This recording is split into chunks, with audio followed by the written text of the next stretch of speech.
दुनिया रंग बिरंगी में पेश है कुछ दिलचस्प और हैरत अंगेज़ खबरें। राजकुमारी डायना की मौत कोई दुर्घटना नहीं थी। इतने सालों के बाद princess of Wales lady Diana की मौत का सच आखिरकार एक मशहूर वकील ने उजागर कर दिया है। अंतर्राष्ट्रीय मीडिया रिपोर्ट्स के मुताबिक लंदन के 80 वर्षीय बैरिस्टर माइकल मैन्सफील्ड ने प्रिंसेस डायना और उनके बॉयफ्रेंड डीडी फ़ैद पर मुकदमा दायर किया है। उनकी मृत्यु के तथ्यों के बारे में बात की है। याद रहे कि माइकल मैन्सफील्ड एक हत्या के मामले में जूडी फ़ैद के पिता का प्रतिनिधित्व कर रहे हैं। माइकल मैन्सफील्ड ने ब्रिटिश मीडिया को बताया कि पिछले मामलों को फिर से खोला जा सकता है, जो नई जानकारी प्रकट कर सकते हैं या यहाँ तक कि वर्षों पहले दिए गए फैसले की आलोचना भी कर सकते हैं। ये विचार कि राजकुमारी डायना की मृत्यु सिर्फ एक दुर्घटना थी सच नहीं है। मैं इसे गलत धारणा को दूर करना चाहता हूँ। उन्होंने कहा कि सच्चाई अंततः सामने आती है, लेकिन सच्चाई की तलाश करना होती है। उन्होंने कहा कि मुझे लगता है कि ये मामला अभी बंद नहीं हुआ है। लंबे समय से चल रहे इस मामले से अभी और भी बहुत से कुछ सामने आना बाकी है, जो किसी न किसी तरह से सामने आएगा। माइकल मैन्सफील्ड ने 2008 में मामले की जांच के बारे में बोलते हुए कहा कि जब आप लोगों से पूछते हैं कि जूरी ने क्या फ़ैसला किया, तो वे या तो नहीं जानते या कहते हैं कि ये एक दुर्घटना थी। राजकुमारी डायना अपनी मृत्यु से पहले अमेरिका जाने की योजना बना रही थी। उन्होंने कहा कि जूरी ने फैसले में ये नहीं कहा कि यह दुर्घटना थी जिसे पुलिस और अन्य लोग याद रखना चाहते हैं।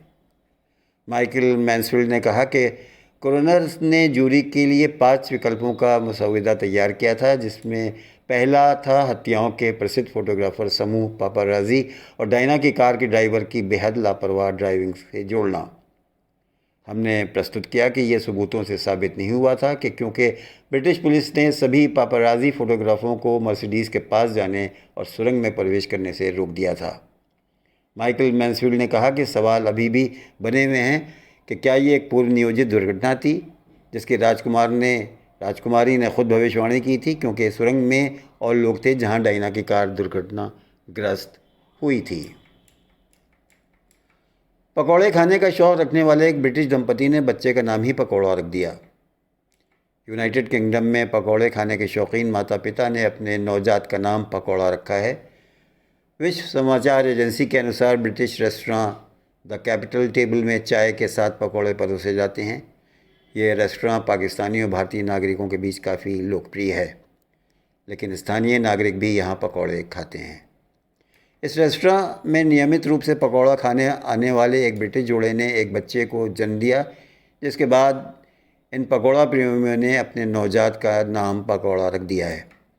इस दिलचस्प बात का खुलासा रेस्टोरां के भारतीय मालिक ने सोशल मीडिया पर रेस्टोरां के पेज पर किया है, जिस पर ग्राहकों ने मज़ेदार कमेंट्स किए हैं।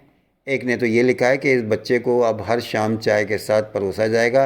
वहीं एक अन्य यूज़र ने अपने बच्चे की तस्वीर शेयर करते हुए लिखा, ये मेरे 2 बच्चे हैं, चिकन और टका। इस तरह एक महिला उपयोगकर्ता भगवान को धन्यवाद देते हुए लिखती हैं कि गर्भावस्था के दौरान खाने के लिए मेरा पसंदीदा भोजन केला और तरबूज थे, लेकिन मैं बुद्धिमान थी और मैंने बच्चों का नाम केला या तरबूज नहीं रखा। एक अन्य यूज़र ने अपने बच्चे की तस्वीर शेयर करते हुए लिखा, ये मेरा बच्चा है और इसका नाम चिकन बॉल है, क्योंकि मुझे इसे खाना बहुत पसंद है। 2000 साल पुराना सऊदी अरब में एक पत्थर का कुआं मिला है। सऊदी अरब अल जौफ के उत्तरी क्षेत्र के एक ऐतिहासिक स्थल और पुरातत्व स्थल है, जिसमें एक कुआं भी खोजा गया है जिसे 2000 साल पुराना कहा जाता है। पहले ये रेतीले चट्टानों के बीच तराश कर तैयार किया गया था। इस कुएं की दूरी अल जौफ में साका शहर में जाबल किले से केवल 200 मीटर की दूरी पर है। ये कुआं पहली शताब्दी ईसा पूर्व से पहले के नबातियन काल का एक स्मारक है। कुएं के पैड का आयाम आकार 8 मीटर इंटू 9 मीटर है और इसकी गहराई लगभग 15 मीटर है। सऊदी मीडिया के अनुसार कुएं के पूर्वी हिस्से में एक छेद की उपस्थिति की भी विशेषता है, जो चट्टान में खोदी गई एक नहर के माध्यम से खेतों में पानी की आपूर्ति करता है। एक प्रसिद्ध सिंचाई प्रणाली जो नबातियन काल की है। पुरातत्वविद प्रोफेसर फ्रेडरिक विनेट और उनके सहयोगी विलियम रीड ने 1962 में अल-जौफ क्षेत्र का दौरा करने के बाद सुझाव दिया था कि तीसरा कुआं फ़िलिस्तीनी एन्क्लेव में एक कुएं जैसा दिखता है, कुछ साका तराई इसके चारों ओर है। पूर्व और दक्षिण की ओर से सुरंगों द्वारा कुएं की सिंचाई की गई। उल्लेखनीय है कि कुएं के किनारे खुदी हुई सीढ़ियां हैं जिनमें होकर कोई भी नीचे जा सकता है। एक पक्की सड़क भी है जो कुएं के पुरातत्व स्थल की ओर जाती है और इसके आसपास पत्थरों से जमावड़ा है। धन्यवाद।